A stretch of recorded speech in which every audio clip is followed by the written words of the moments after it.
दिया हुआ है कौड़ी में 2 एक अपरिमेय संख्या है, ठीक। तो हम इसके विपरीत मान लेंगे कि माना कौड़ी में 2 एक परिमेय संख्या है, ठीक। अपरिमेय दिया हुआ है सिद्ध करने के लिए, तो हम इसके विपरीत परिमेय मान लेंगे। परिमेय मानकर देखेंगे कि कौड़ी में 2 एक परिमेय संख्या है अथवा नहीं है, ठीक। तो हम जानते हैं कि कोई भी परिमेय संख्या, ठीक, P/Q के रूप में होती है अथवा A/B के रूप में होती है, ठीक। तो यहाँ पर मान लेंगे कौड़ी में 2 बराबर होगा, ठीक, A/B के। कोई भी परिमेय संख्या, ठीक है, A/B के रूप में हो सकती है, जहाँ पर AB पूर्णांक होने चाहिए। AB पूर्णांक है तथा B नॉट इक्वल टू 0, यानी B का मान 0 नहीं होना चाहिए, ठीक है। अब इसके बाद इसको हल करते हैं, यानी किसी भी परिमेय संख्या को A/B के रूप में रख सकते हैं, ठीक। B का हम पक्षांतर करेंगे, ठीक है, तो बटे में है तो इस साइड आएगा, गुणे में हो जाएगा, ठीक। तो हो जाएगा, यहाँ एक छिपा हुआ है B एकन्ने B कौड़ी में 2, यानी गुणा करने पर आ गया B कौड़ी में 2 बराबर A। कौड़ी में 2 को जो है कौड़ी से बाहर निकालना है। किसी भी संख्या को कौड़ी में बाहर निकालने के लिए उस संख्याओं का वर्ग करते हैं। तो इसमें 2 पक्ष हैं, left hand side, right hand side, यानी दोनों पक्षों का वर्ग करने पर, दोनों पक्षों का वर्ग करने पर, हम दोनों पक्षों का वर्ग करेंगे। वर्ग इसलिए किया जा रहा है कि ये कौड़ी में जो संख्या है, ठीक, कौड़ी से बाहर हो जाए। तो B का वर्ग होगा B स्क्वायर, 2 का वर्ग होगा 2 दूना 4, कौड़ी में 4 है तो 1 2 बाहर निकलेगा, ठीक, पिछली क्लासों में पढ़े होंगे। A का वर्ग करेंगे तो हो जाएगा A स्क्वायर। ध्यान दें, यह जो संख्याएं हैं, ठीक है ना, A स्क्वायर के गुणनखंड हैं, यानी किसी भी संख्या का गुणनखंड, ठीक है ना, उस संख्या को विभाजित कर सकता है। नियम यह होता है, यानी A स्क्वायर जो है 2 से भी विभाजित होगा, B से भी विभाजित होगा। इसका मतलब यह हुआ, ठीक है, यदि मान लेते हैं किसी संख्या 15 का अभाज्य गुणनखंड 3 गुणे 5 है, तो 15 जो है 3 से भी विभाजित होगा, ठीक, और 5 से भी विभाजित होगा, यानी 3 पचे 15 विभाजित हो गया, 5 तिया 15 विभाजित हो गया। इसी प्रकार A स्क्वायर जो है 2 से भी विभाजित होगा और B से भी विभाजित होगा, ठीक है। तो हमें B को नहीं लिखना है, सिर्फ 2 दिखाना है कि 2 जो है A स्क्वायर को विभाजित कर रहा है, ठीक है। इसका स्क्वायर कर देंगे यदि, ठीक है, तो भी ये संख्याएं इसको विभाजित करेंगी, ठीक है। बता देते हैं 3 गुणे, जैसे यहाँ स्क्वायर था वह रख के बताएं, यह 5 गुणे 5 हो जाएगा, यह 15 गुणे 15 हो जाएगा, ठीक है। तो 3 से भी 15 विभाजित हो सकता है, 5 से भी, 5 से भी, ठीक। इसी प्रकार यहाँ लिखेंगे, इसलिए A स्क्वायर 2 से विभाज्य है, मतलब कट जा रही है, विभाज्य है। A स्क्वायर जो है 2 से विभाज्य है, तो A भी जो है 2 से विभाज्य होगा। यहाँ पर बता रहे हैं, देखिए, जो 2 से जो है A स्क्वायर विभाज्य है, अगर 3 से 15 स्क्वायर विभाज्य है तो 15 का जो है 3 से 15 स्क्वायर विभाज्य है, ठीक। 15 को 15 गुणे 15 के रूप में लिखे हैं, तो 3 से यह दोनों 3 से, ठीक है, यह संख्या भी कट सकती है, यह संख्या भी कट सकती है, अकेले अकेले, ठीक। उसी प्रकार जो है, ठीक, तो लिखेंगे अतः ये जो है वह भी जो है 2 से विभाज्य होगा, विभाज्य होगा। समीकरण नंबर 1 इसे मान लेंगे, ठीक है। इन्हीं दो समीकरणों के माध्यम से हमें सिद्ध करना होता है कि कौड़ी में 2 एक अपरिमेय संख्या है, ठीक। इसके बाद हम ए का कोई भी मान रख सकते हैं, ए का कोई भी मान इस समीकरण में रख सकते हैं, ठीक है, जिसके अभाज्य गुणनखंड में 2 आना आवश्यक है। यानी ठीक है, हम ए का कोई भी मान रखेंगे, ठीक है, जिसके गुणनखंड में 2 आना आवश्यक होता है। यानी किसी भी अक्षर को, किसी भी चर को, ठीक है, हम 2 के साथ दिखाएंगे, अर्थात उसमें 2 सम्मिलित होना चाहिए। और ठीक, वह पूर्णांक ए और बी छोड़ के होना चाहिए, ठीक। मान लेते हैं वह पूर्णांक सी है, ठीक। तो ए का मान हम रख सकते हैं 2c। वह पूर्णांक आर है तो ए का मान लिख सकते हैं 2r। ए का मान जो है क्यू है तो लिख सकते हैं ए बराबर 2q। यानी इस प्रकार से, ठीक है। तो लिखेंगे यहाँ पर समीकरण में,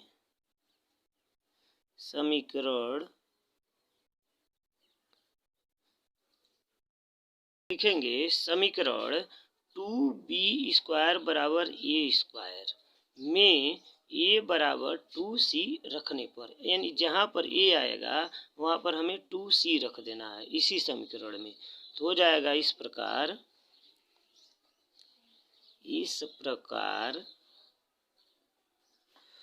2b² बराबर a² है तो a का मान हमने मान लिया है 2c, तो हो जाएगा 2c²। फिर इसको हल करते हैं तो यह तो 2b², ठीक, उतर जाएगा। फिर लिखेंगे यह 2 का वर्ग है तो 2 दूना 4 हो जाएगा, c का वर्ग है तो c² हो जाएगा, ठीक है। अब संख्याओं का पक्षांतर करके डिवाइड कर सकते हैं। 2 का पक्षांतर इधर हो सकता है तो लिखेंगे b² बराबर 4c² बटे 2 गुणे में है तो बटे में आएगा, 2 एकम 2 दूना 4, यानी b² बराबर हो जाएगा 2c², ठीक। लिख सकते हैं, या यह पक्ष इधर लेफ्ट साइड में कर सकते हैं, यह पक्ष राइट साइड में, यानी इस प्रकार से हो जाएगा 2c² बराबर b²।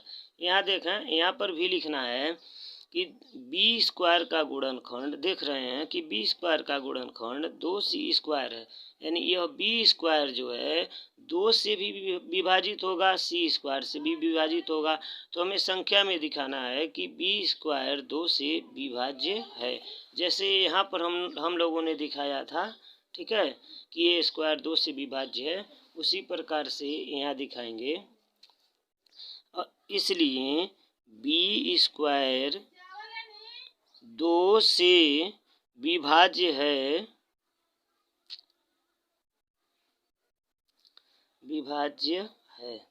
लिख सकते हैं। अतः b भी 2 से विभाज्य होगा,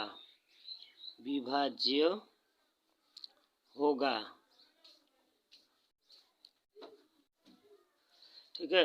यह समीकरण नंबर 2 मान लें। समीकरण नंबर 1 बनाए थे, यह 2 बना रहे हैं।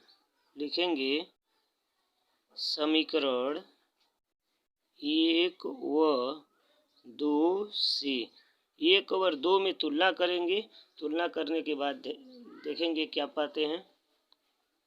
ध्यान दें, ए को जो है 2 विभाजित कर रही है, इसमें पा रहे हैं कि बी को भी 2 विभाजित कर रही है, ठीक है। अर्थात यह 2 से बी भी कटेगा और ए भी कटेगा, यानी 2 जो है ए और बी का उभयनिष्ठ गुणनखंड है। इससे हमें यह मिला कि ए और बी का उभयनिष्ठ गुणनखंड 2 है। ए और बी का उभयनिष्ठ गुणनखंड 2 है, अर्थात ए और बी 2 से विभाजित हो रही हैं। इसका मतलब यह हुआ ए और बी आपस में सहभाज्य संख्याएं हैं, ठीक है। सहभाज्य यानी वह संख्याएं जिसको 1 के अतिरिक्त अन्य कोई भी संख्या विभाजित कर देती है, सहभाज्य होती है, ठीक है। इस हिसाब से यह सहभाज्य संख्याएं हैं। किंतु इस तथ्य का विरोधाभास होता है, क्योंकि ए और बी रियल में सह अभाज्य हैं। मतलब ए और बी को एक को छोड़कर कोई अन्य संख्या विभाजित नहीं कर सकती है। अतः हम लिखेंगे किंतु इस तथ्य का विरोधाभास होता है क्योंकि ए और बी अभाज्य हैं, मतलब सभाज्य नहीं है। समीकरणों से यह पता चला है कि ए और बी सभाज्य हैं, किंतु ए और बी रियल में सभाज्य हैं, क्योंकि ए और बी का हम HCF निकालें, मौसा निकालें तो केवल एक आएगा। ठीक है, तो इस तरह हमारा यह कल्पना गलत है कि जो है कौड़ी में 2 जो है एक परिमेय संख्या है। ठीक, हमने परिमेय संख्या मान के चला था कि कौड़ी में 2 एक परिमेय संख्या है, इसलिए यह कल्पना हमारी गलत है कि कौड़ी में 2 एक परिमेय संख्या है। यहाँ पर लिखेंगे कि इस प्रकार हम लिखेंगे हमारी कल्पना त्रुटिपूर्ण है कि कौड़ी में 2 एक परिमेय संख्या है। हमने अपरिमेय संख्या सिद्ध करने के लिए, ठीक, कौड़ी में 2 को जो है परिमेय संख्या माना था, विपरीत माना था। हमें यह लास्ट में पता चल गया कि कौड़ी में 2 एक परिमेय संख्या नहीं है। ठीक है ना, अर्थात हम लिखेंगे अतः कौड़ी में 2 अपरिमेय संख्या है, अर्थात जब कौड़ी में 2 परिमेय संख्या नहीं होगी तो अपरिमेय ही होगी, क्योंकि परिमेय संख्या होने की कल्पना जो है त्रुटिपूर्ण है। अतः कौड़ी में 2 एक अपरिमेय संख्या है, अपरिमेय संख्या है। यहाँ पर लिख देंगे प्रूव्ड, यानी सिद्ध हुआ। अगला प्रश्न उदाहरण नंबर 9 दिया है कि कौड़ी में 3 एक परिमेय संख्या है, इसे सिद्ध करना है, सिद्ध कीजिए। ठीक है, तो कौड़ी में 3 एक अपरिमेय संख्या है, तो सबसे पहले इसके विपरीत हम मानते हैं कि कौड़ी में 3 एक परिमेय संख्या है। माना कौड़ी में 3 एक परिमेय संख्या है, परिमेय संख्या मान लेंगे तो परिमेय संख्या निष्कर्ष निकल जाएगा कि यह परिमेय संख्या है कि नहीं है, तो उसके अनुसार हम लिख सकते हैं। ठीक है, कौड़ी में 3 एक अपरिमेय संख्या है अथवा परिमेय। ठीक, माना कौड़ी में 3 एक परिमेय संख्या है। कोई भी परिमेय संख्या जो है P/Q के रूप में हो सकती है या A/B के रूप में हो सकती है। ठीक, जहाँ पर ये जो संख्याएं हैं A और B या P और Q पूर्णांक होने चाहिए, इसलिए लिखेंगे यहाँ पर कौड़ी में 3 बराबर होगा P/Q के यहाँ मान लेते हैं, जहाँ PQ पूर्णांक हैं। पूर्णांक मतलब संख्याएं हैं, जहाँ Q नॉट इक्वल टू 0, यानी Q का मान 0 के तुल्य नहीं है। तो इस प्रकार इस समीकरण का पक्षांतर पहले करेंगे। Q राइट साइड में है, ठीक, बटे में है तो इधर आएगा गुणे में होगा, तो Q से कौड़ी में 3 में गुणा हो जाएगा तो हो जाएगा कौड़ी में 3Q बराबर P। कौड़ी में 3 को कौड़ी से बाहर निकालेंगे। इसके लिए आसान तरीका है कि इसका वर्ग करना है। जब इसका वर्ग करेंगे अर्थात दोनों पक्षों का हमें वर्ग करना पड़ेगा, तो लिखेंगे दोनों पक्षों का वर्ग करने पर, यानी दोनों साइड का वर्ग करते हैं। ठीक, वर्ग करने पर जब दोनों साइड का वर्ग करेंगे तो 3 का वर्ग करेंगे तो 3 गुणे 3 कौड़ी में होगा, 3 3 9, यानी 1 3 बाहर आ जाएगा। Q का वर्ग करेंगे तो Q स्क्वायर होगा, P का वर्ग करेंगे तो P स्क्वायर होगा, अर्थात P स्क्वायर का गुणनखंड मिला 3Q स्क्वायर, यानी P जो है 3 से भी विभाजित होगी और Q स्क्वायर से भी। तो यहाँ पर लिख सकते हैं इसलिए P स्क्वायर 3 से विभाज्य है, यानी 3 से कट जाएगी, विभाज्य है, क्योंकि P स्क्वायर की एक गुणनखंड है, पिछले सवालों में बताए थे। ठीक, तो P स्क्वायर जब 3 से विभाजित होगा तो लिखेंगे P भी, जो P होगा वह भी 3 से विभाजित होगा, विभाज्य होगा लिखेंगे। इसको मान लेते हैं समीकरण नंबर 1। ठीक है, उसके बाद जो है, अब जब P जो है 3 से विभाजित होगा, अर्थात हम P को जो है, ठीक, जब जब भी P का कोई भी गुणनखंड हम लिखेंगे, ठीक है, उसके गुणनखंड में 3 होना आवश्यक है।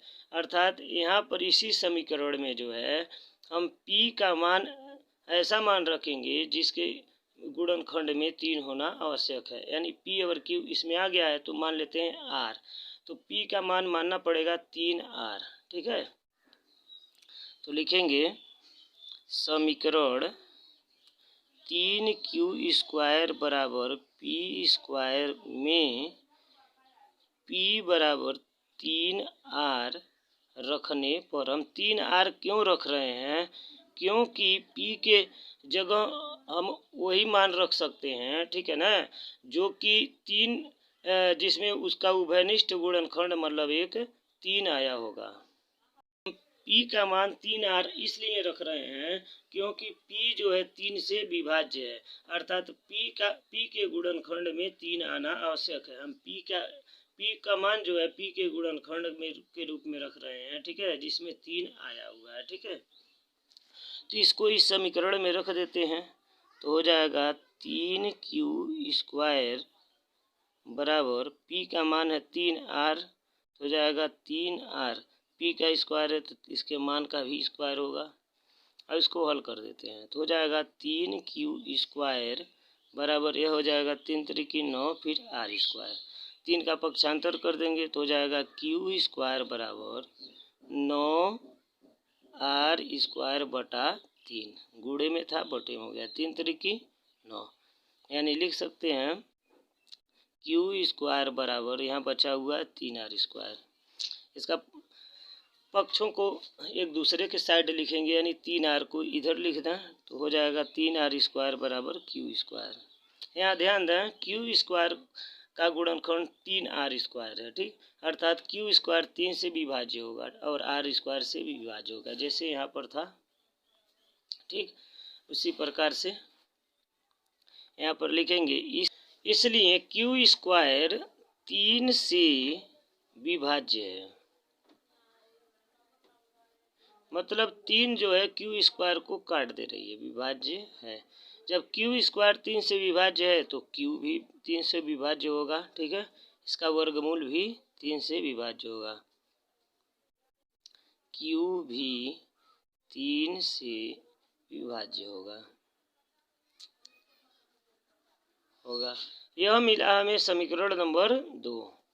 समीकरण नंबर 1 था कि P जो है 3 से विभाज्य होगा, समीकरण नंबर 2 है Q भी 3 से विभाज्य होगा, यानी 1 और 2 से निष्कर्ष यह निकला कि यह जो 3 है, ठीक, Q को भी विभाजित कर रही है, P को भी विभाजित कर रही है, अर्थात P और Q का उभयनिष्ठ गुणनखंड 3 है। ठीक, यहाँ लिखेंगे, अतः लिखेंगे कि P और Q का उभयनिष्ठ गुणनखंड 3 है। इसका मतलब यह हुआ कि P और Q 3 से विभाजित हो जा रही हैं, ठीक, अर्थात इस P और Q आपस में सहभाज्य हैं, यानी P और Q को एक के अतिरिक्त कोई अन्य संख्या 3 काट रही है, किंतु इस तथ्य का विरोधाभास होता है क्योंकि P और Q अभाज्य हैं, ठीक है ना, ये सहभाज्य नहीं है, यानी सहअभाज्य हैं, क्योंकि P और Q का मौस 1 होगा। ठीक, तो यहाँ पर लिखेंगे,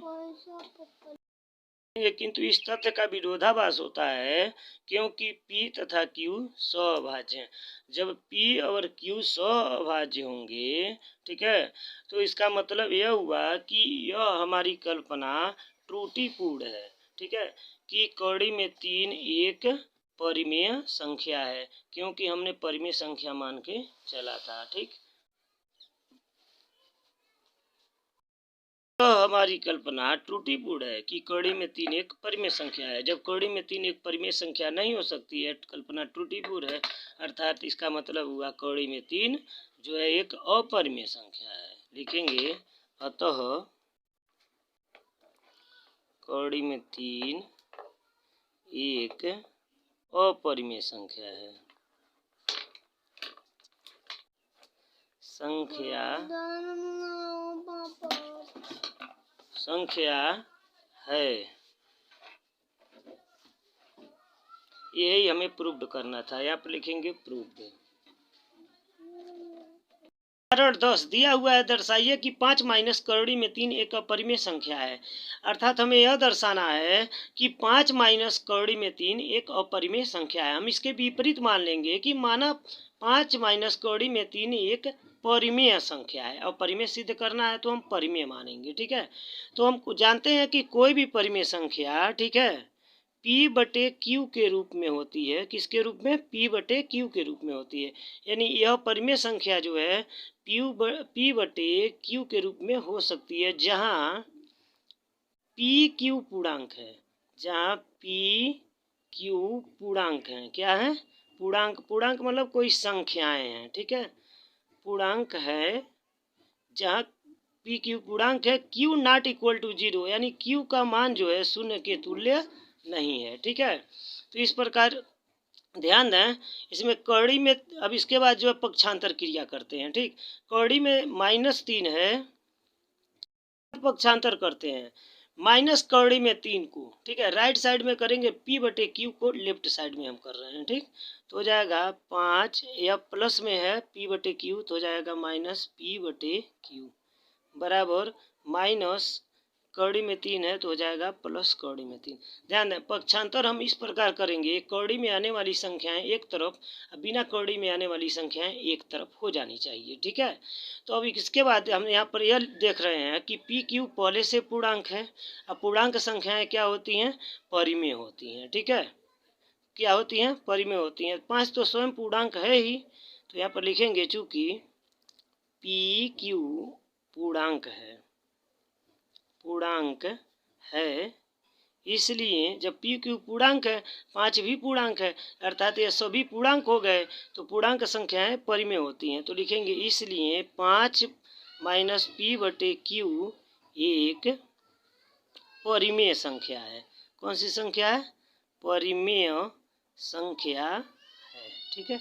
जब यह परिमेय संख्या है, तो जब लेफ्ट साइड जो है परिमेय संख्या है, तो राइट साइड भी परिमेय संख्या है। अतः कौड़ी में 3 लिखेंगे, अतः कौड़ी में 3 भी परिमेय संख्या होगा, परिमेय संख्या होगा। तो इस तथ्य का विरोधाभास होता है, क्योंकि कौड़ी में 3 एक अपरिमेय संख्या है, ठीक है। हम लोग परिमेय 1.4 के तहत एक दर्शा चुके हैं कि कौड़ी में 3 जो है अपरिमेय संख्या होती है, ठीक है। अर्थात हम लिखेंगे इस तथ्य का विरोधाभास होता है। इस तथ्य का विरोधाभास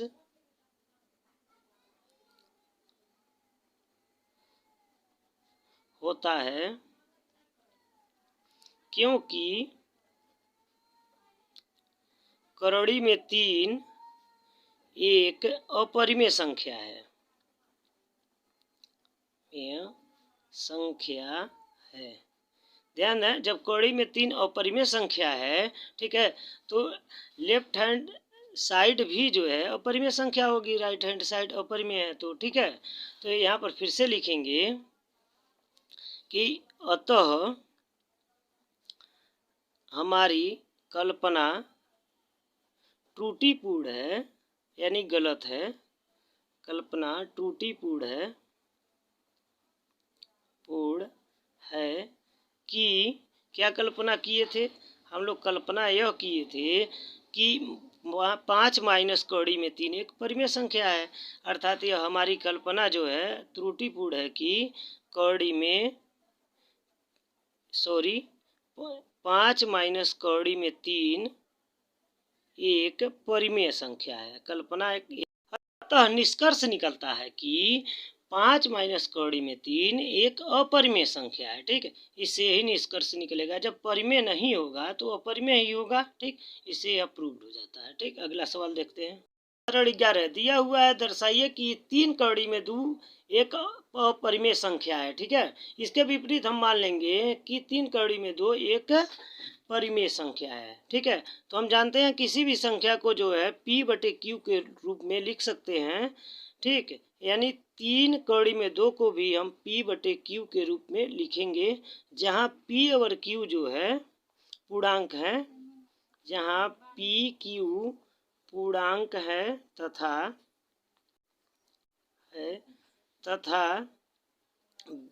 q नॉट इक्वल टू 0, यानी q जो है 0 के तुल्य नहीं है। ठीक, इस प्रकार इसका पक्षांतर करेंगे।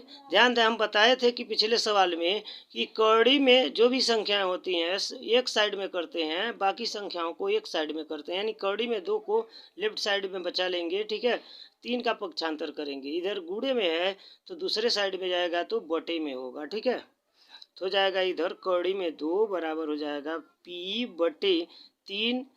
ठीक, से गुणा हो जाएगा 3 क्यू में तो 3 क्यू हो जाएगा, यानी 3 क्यू बटे में जा रहा है। बटे में एक संख्या, एक पूर्णांक जो है क्यू पहले से मौजूद है, अर्थात 3 से क्यू में गुणा हो जाएगा। ठीक है, अब यहाँ पर हम देखते हैं कि p 3 और q तीनों एक पूर्णांक है। तीनों क्या है? पूर्णांक है। यहाँ पर लिखेंगे चूंकि 3, p तथा q पूर्णांक है। जब पूर्णांक ये तीनों हैं तो यह परिमेय संख्या होंगे। क्या होंगे? परिमेय संख्या होंगे, पूर्णांक हैं, इसलिए यानी p/3 q जो है परिमेय संख्या होगा। इसलिए इसलिए p/3 q परिमेय संख्या है, परिमेय संख्या है। जब यह राइट हैंड साइड परिमेय संख्या है तो लेफ्ट हैंड साइड भी परिमेय संख्या होगा, तो कौड़ी में 2 भी परिमेय संख्या होगी, क्योंकि राइट हैंड साइड यदि परिमेय संख्या है तो लेफ्ट हैंड साइड भी परिमेय संख्या होगी। किंतु इस तथ्य का विरोधाभास होता है, क्योंकि कौड़ी में 2 एक परिमेय संख्या नहीं, अपरिमेय है। ठीक, तो ये चीज लिखते हैं, किंतु इस तथ्य का विरोधाभास होता है क्योंकि कौड़ी में 2 एक अपरिमेय संख्या यानी परिमेय नहीं है, अर्थात कौड़ी में 2 अपरिमेय संख्या है, यानी लेफ्ट हैंड साइड जो है अपरिमेय है तो राइट हैंड साइड भी अपरिमेय होगा, यानी अपरिमेय और अपरिमेय से बनी हुई संख्या यानी 3 कौड़ी में 2, ठीक है, भी जो है एक अपरिमेय संख्या होगी। अतः निष्कर्ष निकलता है कि, ठीक है, तो हमारी कल्पना त्रुटिपूर्ण है कि 3 कौड़ी में 2 एक परिमेय संख्या है। हम लोगों ने जो कल्पना किया था, माना था कि 3 कौड़ी में 2 एक परिमेय संख्या है, वह कल्पना त्रुटिपूर्ण है, यानी गलत है। ठीक है, कि यह एक परिमेय संख्या है। जब यह एक परिमेय संख्या नहीं है तो अपरिमेय संख्या होगा। तो लिखेंगे, अतः निष्कर्ष निकलता है कि 3 कौड़ी में 2 एक अपरिमेय संख्या है। प्रकार यह सिद्ध हो चुका है कि 3 कौड़ी में 2 एक अपरिमेय संख्या है, अतः लिख देंगे प्रूव्ड। ठीक,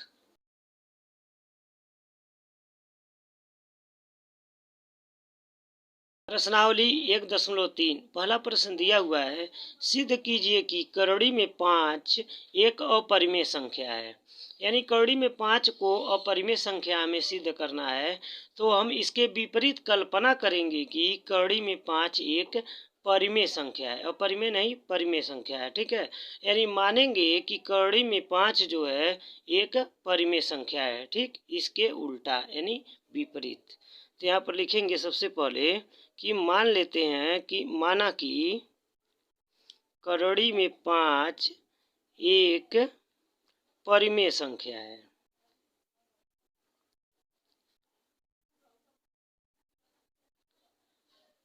हम जानते हैं कि किसी भी परिमेय संख्या को p/q के रूप में रख सकते हैं, यानी कोई भी परिमेय संख्या p/q के रूप में व्यक्त की जा सकती है।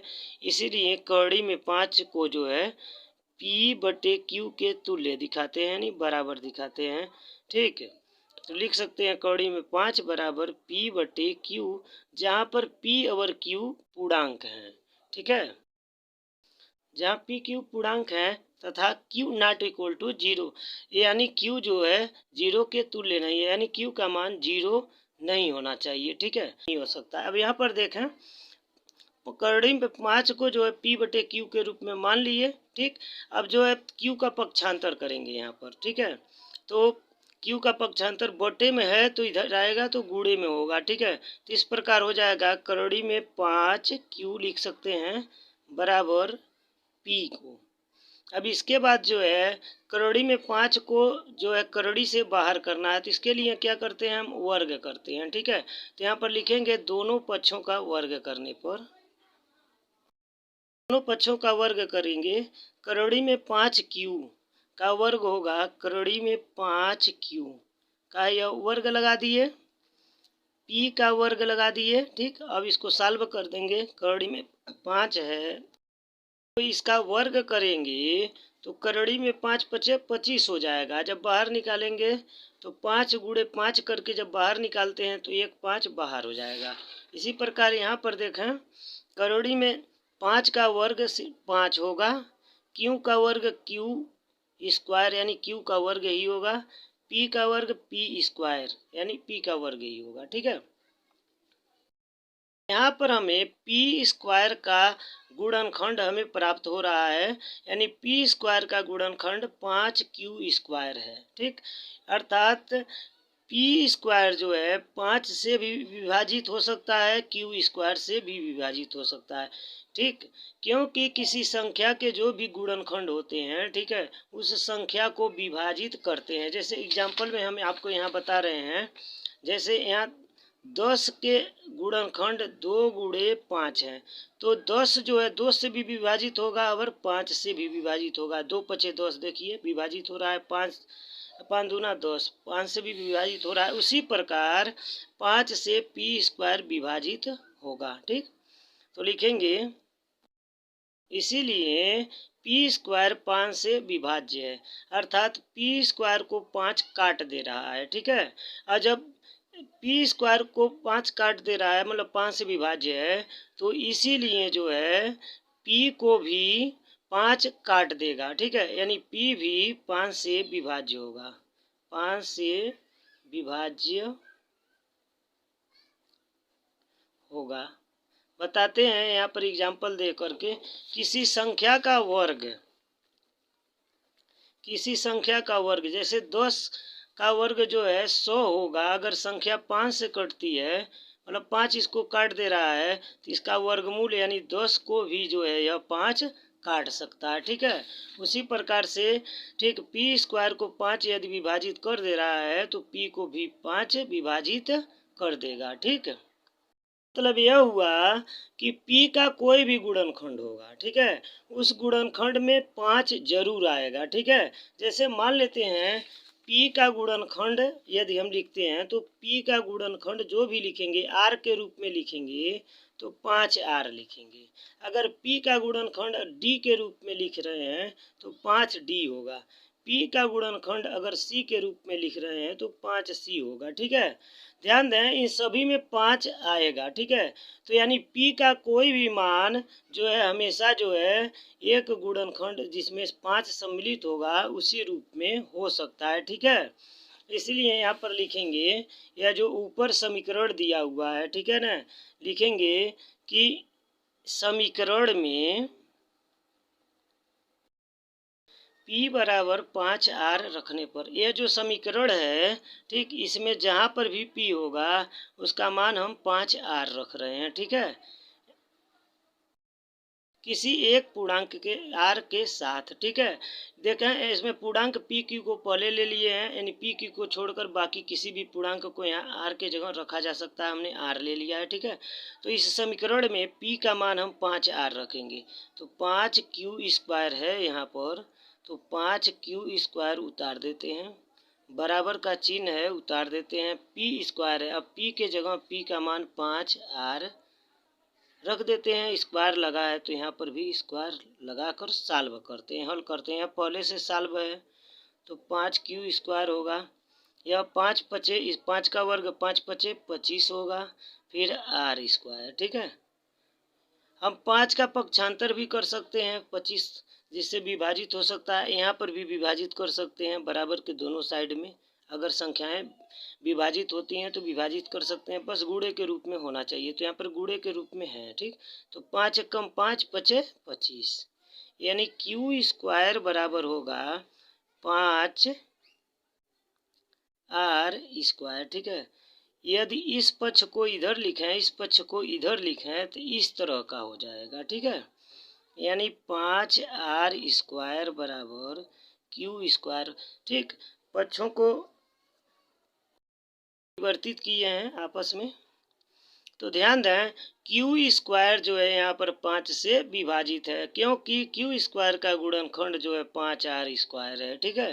तो यहाँ पर लिखेंगे कि क्यू स्क्वायर 5 से विभाज्य है। जब क्यू स्क्वायर 5 से विभाज्य है तो क्यू भी 5 से विभाज्य होगा, तो क्यू भी 5 से विभाज्य होगा।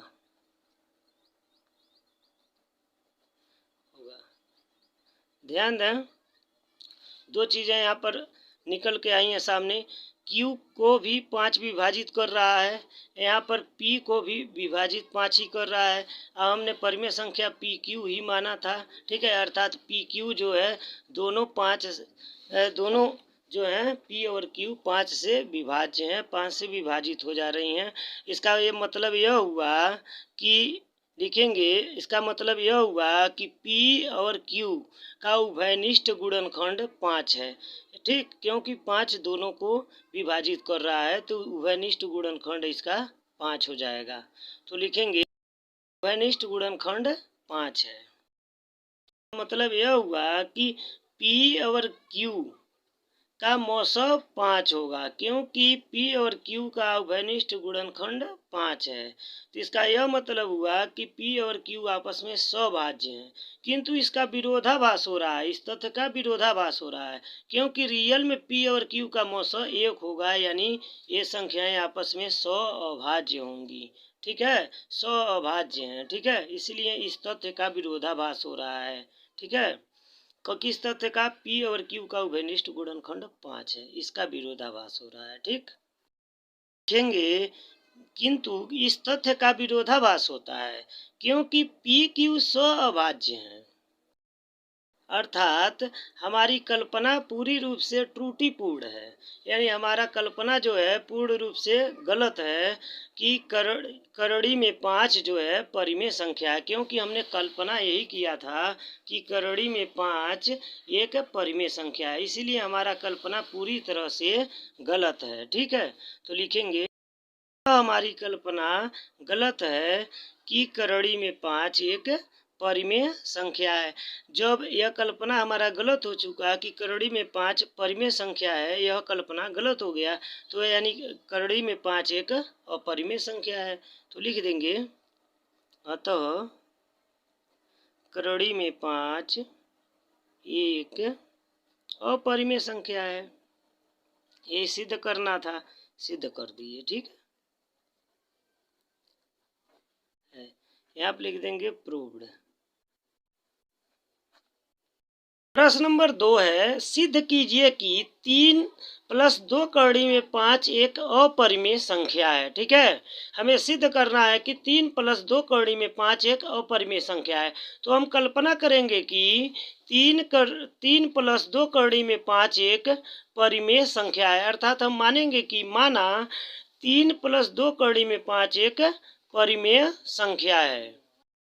हमने मान लिया कि 3 + 2 करड़ी में 5 एक परिमेय संख्या है। हम जानते हैं कि कोई भी संख्या P/Q के रूप में होती है, तो इसलिए 3 + 2 करड़ी में 5 को P/Q के तुल्य हम दिखाते हैं, जहां PQ पूर्णांक हैं, ठीक। Q ≠ 0, यानी Q का मान 0 नहीं होगा, यानी 0 जो है Q के तुल्य नहीं है, या Q जो है 0 के तुल्य नहीं है। इसके बाद जो है हम पक्षांतर क्रिया करेंगे। पक्षांतर क्रिया में ध्यान देंगे, हम करड़ी में दी हुई संख्या को लेफ्ट साइड में रखेंगे, बाकी संख्याओं का हम बारी बारी से पक्षांतर करेंगे। तो +3 का पक्षांतर पहले हम करेंगे, ± का पक्षांतर पहले करते हैं। तो +3 इधर है तो राइट साइड में जाएगा तो -3 हो जाएगा। तो लिखेंगे इस साइड में बचेगा 2 करोड़ी में 5, ठीक। राइट हैंड साइड में P/Q पहले से है तो +3 इधर है तो राइट साइड में जाएगा तो -3 होगा, ठीक है। ध्यान दें, राइट साइड में 3 का हर 1 दिया हुआ है, ठीक है। तो यानी सभी पदों का हर हम Q बनाएंगे तो Q से 3 में हमको गुणा करना पड़ेगा, तो हो जाएगा P माइनस 3 में Q से गुणा करेंगे तो हो जाएगा 3Q। अब सभी पदों का हर हो गया Q, ठीक। अब 2 का पक्षांतर हम करेंगे। 2 का पक्षांतर ध्यान दें 2 गुणे के रूप में है तो दूसरे साइड जाएगा तो बटे के रूप में होगा, ठीक है। यानी लेफ्ट हैंड साइड में केवल करड़ी में 5 बचेगा तो होगा P माइनस 3Q बटे, जब 2 बटे के रूप में जाएगा तो Q पहले से बटे में है अर्थात 2 और Q का गुणा होगा तो 2Q हो जाएगा। ध्यान दें राइट साइड में सभी पद P Q को हमने पहले पूर्णांक मान लिया है तो पूर्णांक है, 3 और 2 संख्या है तो पूर्णांक है, अर्थात इस साइड के सभी पद क्या हैं पूर्णांक हैं, ठीक है। यानी सब जो पूर्णांक होता है वह परिमेय संख्या होता है, ठीक है।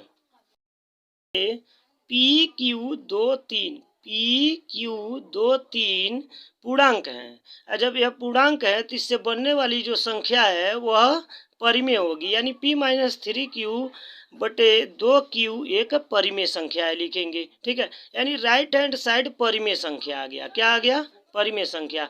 तो लेफ्ट हैंड साइड भी परिमेय होगा तो लिखेंगे अतः करड़ी में 5 भी परिमेय संख्या होगा, परिमेय संख्या होगा। ध्यान दें लेफ्ट हैंड साइड यानी करड़ी में 5 है, राइट हैंड साइड परिमेय संख्या है तो यह भी परिमेय होगा, किंतु इस तथ्य का विरोधाभास हो रहा है। जो तथ्य लिखा गया है, जो तथ्य सामने आ रहा है इसका विरोधाभास हो रहा है, क्योंकि रियल में करड़ी में 5 जो है अपरिमेय होता है। क्या होता है अपरिमेय होता है, इसीलिए इसका विरोधाभास हो रहा है इस तथ्य का। लिखेंगे किंतु इस तथ्य का विरोधाभास होता है क्योंकि करड़ी में 5 एक अपरिमेय संख्या है, ठीक है। इस तथ्य का विरोधाभास हुआ, हमने लिख दिया कि करड़ी में 5 एक अपरिमेय संख्या है। जब करड़ी में 5 एक अपरिमेय संख्या है तो हमारा यह कल्पना पूरी तरह से गलत है। जो हम लोगों ने कल्पना किया था यानी माना था कि यह एक परिमेय संख्या है, यानी 3 + 2 करड़ी में 5 एक परिमेय संख्या है, यह कल्पना हमारा गलत हो गया, ठीक है। लिखेंगे कि अतः हमारी कल्पना गलत है कि 3 + 2 करड़ी में 5 एक परिमेय संख्या है, हमारी कल्पना गलत हो चुका है। जब 3 + 2 करड़ी में 5 एक परिमेय संख्या, यह कल्पना गलत है तो अर्थात यह परिमेय नहीं है। जब यह परिमेय नहीं है यह संख्या तो अपरिमेय होगी, तो इसलिए सिद्ध हो रहा है कि यह एक संख्या, यह जो संख्या है एक अपरिमेय संख्या है, ठीक है। तो हम लिखेंगे अतः 3 + 2 करड़ी में 5 एक अपरिमेय संख्या है। यही सिद्ध करना था, सिद्ध हो चुका, अपरिमेय संख्या है। यहाँ लिखेंगे प्रूव्ड यानी सिद्ध किया गया, ठीक। प्रश्न नंबर 3 है, सिद्ध कीजिए कि निम्नलिखित संख्याएं अपरिमेय हैं, यानी जो नीचे लिखी हुई संख्याएं हैं अपरिमेय है, यही सिद्ध करना है, ठीक है। तो पहला सवाल सिद्ध करते हैं कि 1/1 करड़ी में 2 एक अपरिमेय संख्या है, ठीक है। हमें सिद्ध करना है यह एक अपरिमेय संख्या है, तो इसके विपरीत हम मान लेंगे कि 1/ करड़ी में 2 एक परिमेय संख्या है। हमने मान लिया कि माना 1/1 करड़ी में 2 एक परिमेय संख्या है। किसी भी परिमेय संख्या को P/Q के रूप में लिख सकते हैं, जहां P और Q पूर्णांक होगा, Q का मान 0 के तुल्य नहीं होगा। लिखेंगे 1/1 करड़ी में 2 बराबर P/Q, जहां PQ पूर्णांक है तथा Q ≠ 0, ठीक। अब हल करते हैं इसको, व्युत्क्रम कर लेंगे। व्युत्क्रम मतलब अंश का हर का अंश बना लेंगे, तो यह करड़ी में 2/1 होगा, तो उल्टा मतलब करना है।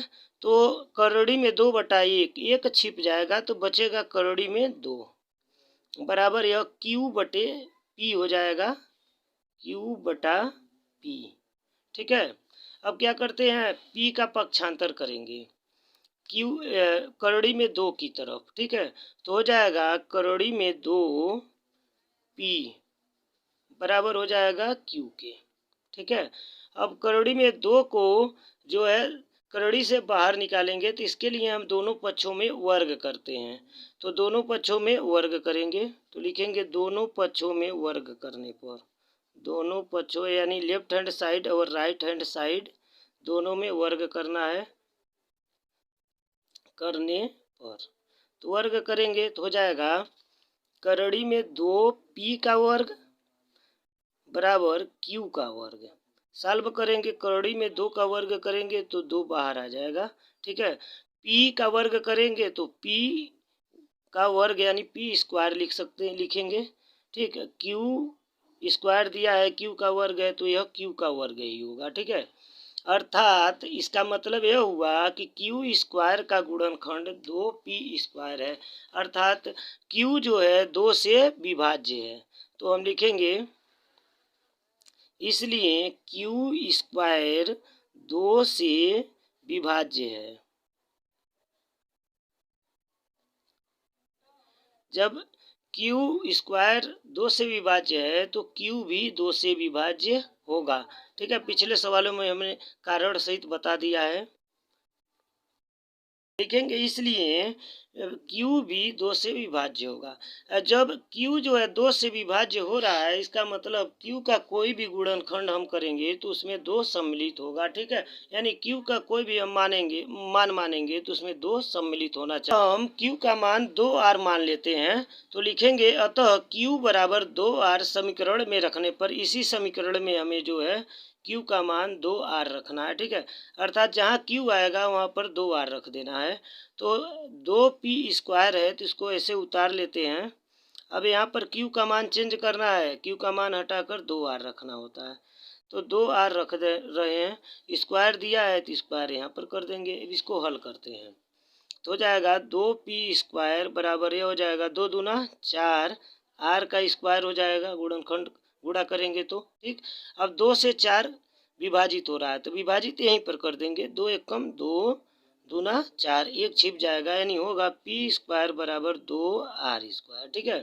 दोनों साइड का पक्षांतर करेंगे एक साथ तो लिख सकते हैं 2r बराबर 2r स्क्वायर बराबर p स्क्वायर यानी p स्क्वायर का गुणनखंड 2r स्क्वायर है, यानी p स्क्वायर भी 2 से क्या है विभाज्य है, ठीक।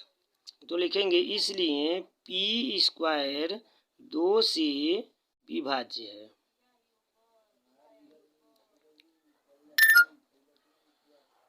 जब p स्क्वायर 2 से विभाज्य है तो p भी 2 से विभाज्य होगा। तो ध्यान दें, लिखेंगे अतः p भी 2 से विभाज्य होगा, ठीक है। यहाँ पर ध्यान देना है कि 2 जो है p को भी विभाजित कर रहा है, ठीक है। यहाँ पर दर्शा चुके हैं कि 2 जो है q को भी विभाजित कर रहा है, यानी 2 से p और q दोनों विभाजित हो रहा है। अर्थात इसका मतलब यह हुआ p और q का उभयनिष्ठ गुणनखंड 2 है। तो यहाँ पर लिखे कि इसलिए p तथा q का उभयनिष्ठ गुणनखंड 2 है। इसका मतलब यह हुआ कि p और q का हम मौसा निकालें या CF निकालें तो 2 होगा, अर्थात p और q जो है स्वभाज्य हैं, स्वभाज्य हैं। किंतु इस तथ्य का विरोधाभास हो रहा है क्योंकि p तथा q जो है स्वभाज्य नहीं स्व अभाज्य हैं, क्योंकि रियल में p और q का मौसा केवल 1 होगा। p का गुणनखंड p गुणे 1 होगा, q का गुणनखंड q गुणे 1 होगा, अर्थात मौसा इसका 1 होगा। अर्थात यह दोनों आपस में स्वभाज्य संख्याएं हैं, किंतु यहाँ पर स्वभाज्य आ रहा है, मतलब गुणनखंड 2 हो गया मौसा 2 हो गया, तो ठीक है। तो इस तथ्य का विरोधाभास हो रहा है, ठीक है। तो लिखेंगे इसलिए इस तथ्य का विरोधाभास होता है क्योंकि p तथा q स्वअभाज्य हैं, ठीक है। अर्थात p और q जो है स्वअभाज्य हैं, अर्थात हमारा कल्पना जो है त्रुटिपूर्ण है यानी गलत है। कि क्या कल्पना किए थे कि 1/2 में 2 जो है परिमेय संख्या है, यह कल्पना किए थे, तो यह कल्पना हमारा गलत है, ठीक है। तो लिखेंगे कि इसलिए हमारी कल्पना गलत है कि 1/2 में 2 परिमेय संख्या है। जब 1/2 में 2 परिमेय संख्या है, यह कल्पना गलत हो चुका है, ठीक है। तो इसका मतलब यह हुआ कि 1/2 में 2 परिमेय संख्या नहीं है। जब 1/2 में 2 परिमेय संख्या नहीं है तो यानी अपरिमेय है। तो अतः सिद्ध हो गया कि लिखेंगे अतः 1/2 में 2 एक अपरिमेय संख्या है। यह सिद्ध हो चुका। अपरिमेय संख्या है। अब यहाँ लिख देंगे प्रूव्ड, यानी सिद्ध हो चुका। प्रश्न संख्या 3 का दूसरा सवाल है 7 करोड़ी में 5 एक अपरिमेय संख्या है, सिद्ध करना है। तो हम इसके विपरीत मान लेंगे कि माना 7 करोड़ी में 5 एक परिमेय संख्या है। तो 7 करोड़ी में 5 जब एक परिमेय संख्या है तो 7 करोड़ी में 5 P/Q के बराबर होगा। तो लिखेंगे इसलिए 7 करोड़ी में 5 बराबर P/Q। P/Q, जहाँ P/Q पूर्णांक है, क्या है? P/Q पूर्णांक है और Q नॉट इक्वल टू 0 है। लिख दिया जहाँ PQ पूर्णांक है तथा Q नॉट इक्वल टू 0, यानी Q का मान 0 नहीं होना चाहिए। अब यहाँ पर जो है हम पक्षांतर क्रिया करते हैं, ठीक है। तो करड़ी में दी हुई संख्याओं को लेफ्ट साइड में रखेंगे, बाकी जो भी संख्या है उसका पक्षांतर करके दूसरे साइड यानी राइट हैंड साइड में कर देंगे। तो 7 का हम पक्षांतर करेंगे, करड़ी में 5 उतार लेते हैं, तब हो जाएगा P/Q राइट साइड में पहले से है, पर 7 जो है गुणे के रूप में है तो दूसरे साइड में आएगा तो बटे के रूप में होगा। बटे में Q पहले से मौजूद है, अर्थात 7 से जब Q में हम गुणा करेंगे तो हो जाएगा 7Q। ठीक, यहाँ पर देखा जा रहा है कि PQ पहले से पूर्णांक है, 7 भी एक पूर्णांक है, अर्थात PQ तथा 7 ये तीनों जो है पूर्णांक है, इसलिए यह संख्या परिमेय होगी, यानी P/7Q संख्या जो है परिमेय होगी। यही लिखेंगे हम। PQ तथा 7 पूर्णांक है, इसलिए P/7Q एक परिमेय संख्या है। जब P/7Q एक परिमेय संख्या है या राइट साइड में है तो लेफ्ट साइड भी जो है परिमेय संख्या होगी, यानी करड़ी में 5 भी एक परिमेय संख्या होगी। तो लिखिए तो करड़ी में 5 भी एक परिमेय संख्या होगी, किंतु इस तथ्य का विरोधाभास हो रहा है क्योंकि करड़ी में 5 जो है परिमेय नहीं अपरिमेय है, ठीक है। लिखेंगे किंतु इस तथ्य का विरोधाभास होता है क्योंकि करड़ी में 5 एक अपरिमेय संख्या है। जब करड़ी में 5 एक अपरिमेय संख्या है तो हम जो कल्पना किए थे वह कल्पना हमारा गलत है। कल्पना यह किए थे कि 7 करड़ी में 5 एक परिमेय संख्या है, अर्थात यह कल्पना हमारा त्रुटिपूर्ण है, ठीक है। क्योंकि करड़ी में 5 एक अपरिमेय संख्या है, ठीक है, तो यह 7 करड़ी में 5 जो है एक परिमेय संख्या नहीं हो सकती, इसीलिए जो है हमारी कल्पना पूरी रूप से त्रुटिपूर्ण है, यानी गलत है। देखेंगे अतः हमारी कल्पना त्रुटिपूर्ण यानी गलत है कि 7 करड़ी में 5 एक परिमेय संख्या है। तो यह कल्पना गलत हो गया कि 7 करड़ी में 5 एक परिमेय संख्या है। जब 7 करड़ी में 5 एक परिमेय संख्या नहीं है तो अपरिमेय होगा। तो अतः सिद्ध हो गया कि 7 करड़ी में 5 एक अपरिमेय संख्या है। संख्या है, यहाँ लिख देंगे प्रूव्ड, यानी हमने सिद्ध कर दिया। ठीक, अगला सवाल देखते हैं। प्रश्न संख्या 3 का तीसरा सवाल है 6 प्लस करड़ी में 2 एक अपरिमेय संख्या है, हमें सिद्ध करना है। तो इसके विपरीत हम मान लेते हैं, माना 6 प्लस करड़ी में 2 एक परिमेय संख्या है, ठीक है। तो यह परिमेय संख्या है तो P/Q के बराबर होगा। तो लिखेंगे इसलिए 6 प्लस करड़ी में 2 बराबर होगा P/Q के, जहाँ PQ पूर्णांक है, Q नॉट इक्वल टू 0 लिख दिया, जहाँ PQ पूर्णांक है तथा Q नॉट इक्वल टू 0 के। यहाँ देखते हैं, अब करड़ी में आने वाली संख्या को छोड़ के बाकी सभी संख्याओं का पक्षांतर करते हैं, यानी 6 बाकी संख्याओं में है तो 6 का हम पक्षांतर करेंगे, अर्थात लेफ्ट साइड में करोड़ी में 2 बचेगा, तो करोड़ी में 2 को उतार लेते हैं, तो P बटा Q पहले नोट हो गया।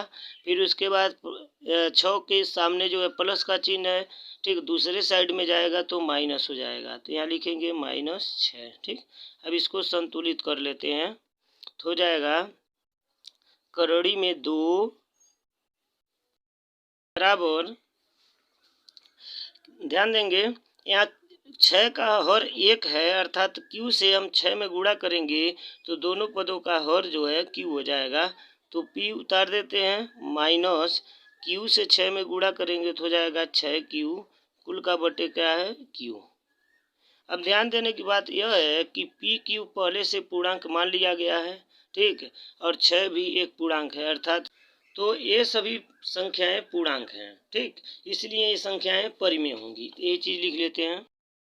6P तथा Q पूर्णांक है, इसलिए जो है P माइनस 6Q बटे Q एक परिमेय संख्या है। जब राइट हैंड साइड एक परिमेय संख्या है तो लेफ्ट हैंड साइड भी एक परिमेय संख्या होगी, तो लिखेंगे अतः करोड़ी में 2 एक परिमेय संख्या होगी, अतः करोड़ी में 2 एक परिमेय संख्या होगी।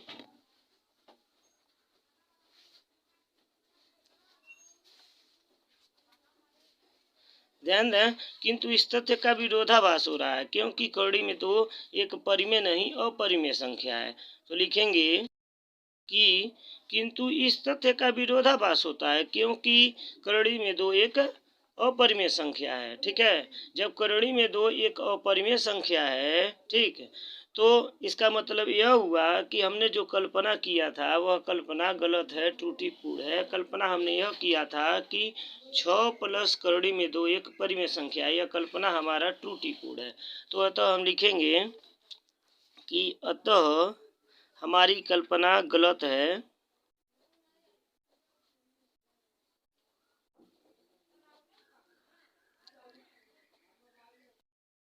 6 प्लस करोड़ी में 2 एक परिमेय संख्या है। जब 6 प्लस करोड़ी में 2 एक परिमेय संख्या है, यह कल्पना गलत हो चुका है, अर्थात 6 प्लस करोड़ी में 2 परिमेय संख्या नहीं है। जब परिमेय संख्या नहीं है तो अर्थात 6 प्लस करोड़ी में 2 जो है एक अपरिमेय संख्या है, तो सिद्ध हो गया कि 6 प्लस करोड़ी में 2 एक अपरिमेय संख्या है, प्रूव्ड हो गया। ये सिद्ध